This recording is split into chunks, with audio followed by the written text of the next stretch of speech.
Welcome, guys, to the finale summary of UHC. It's official. I made it to the finals. Spoiler alert, I did make it very far to the actual last episode. At this point, let me explain.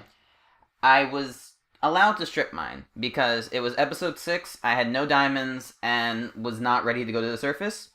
So a rule that we made was if you did not have diamonds by episode 6, you were allowed to strip mine, but that was only for that one episode. Luckily, I was able to find this vein of 8, which allowed me to make my enchanting table, my pickaxe, and a diamond sword. Sadly enough, after making the diamond sword, I didn't really have enchants to put on the diamond sword that were very decent, so that became mainly just my mob killing sword. I planned on going to Nether this whole season because I actually had a goal where I wanted to be the first to do a lot of things. I wanted to be the last one to take damage, so being the first person at full health for the longest of a season. I don't know how you would word that, but yeah. And I also wanted to be the first to go to the Nether, because a lot of people don't go to Nether.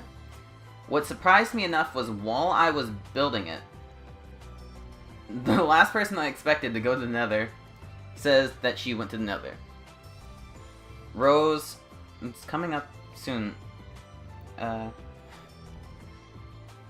on. Come on. Oh, yeah. Luke killed Tyler while I was busy doing this. And... oh, yeah. Okay, here we go. Rose was talking about going to the Nether. Finding this out, it kind of ruined my entire plan this episode, which was going to the Nether. But, since I was already halfway done with the Ender portal, I lit it anyway, and is officially the second person to go to the Nether. I went to the surface and started farming pigs for XP because I needed the enchant, and ran across Rose unintentionally. Which is ironic because both of us know each other in real life, and the fact that me and her nevertheless made it this far, but also ran into each other, is quite ironic. I was able to get her with a lava bucket, but she fled into the water and shifted into a hole underground, which I couldn't see. So then she popped back up and started shooting me with her arrows, which I didn't have a bow, which was one thing I knew was going to be a problem. She started hitting me constantly, took me down 4 hearts total, did not want to die, so I made a tactical decision and ran. A lot of people have called me out on being very cowardice about this, but I wanted to survive as long as possible, and I wanted to at least have a chance of winning, and I knew I wouldn't have a chance if I did not have a bow. So I made this tactical decision and ran into the jungle from Rose. Once I knew she was out of range, I fled into the jungle and continued searching.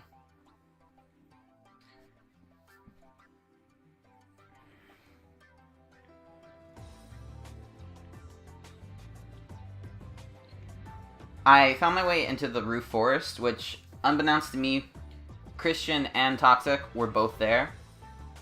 I went to the roof forest for the sole fact that, because it's a roofed forest, it's a lot more shade and a lot darker, so it allows more mobs to spawn.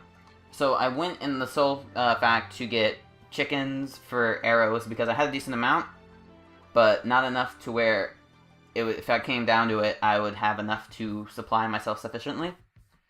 And I also was looking for spiders. But while I was in the roof forest, I noticed another name. I think it was Christian, because he did mention seeing someone in the roof forest.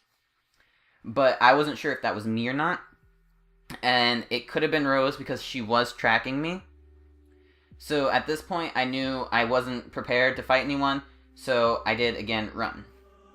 I found my way back into the jungle, where I did find a cave. I went into the cave in hopes of finding a mineshaft, which I eventually did. I took some damage from mobs on the way, but I was able to find it, and I got string from it, which allowed me to make the bows that I was so desperately needing. And allowed me to enchant them.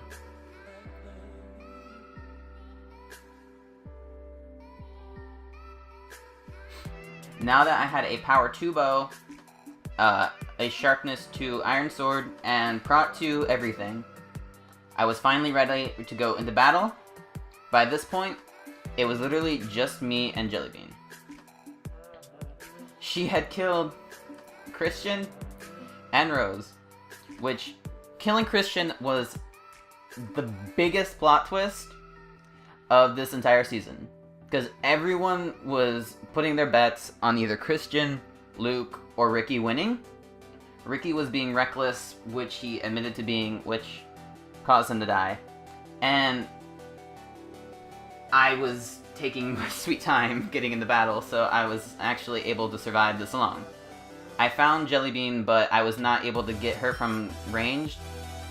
And this is where things started going extremely south for me. Me and her started shooting each other. We couldn't really get any shots off of each other because of the distance, and my render, I can't really have very far render, so it caused my vision to be kind of impaired, which also to an extent gave me an advantage because I could see her without any distractions. But then I started lagging. She was standing still. I assumed it was her just trying to prepare or something. I knew I was lagging, so I went to go eat a golden apple, but by that time, she was already there, got a lot of hits on me, and eventually, I died.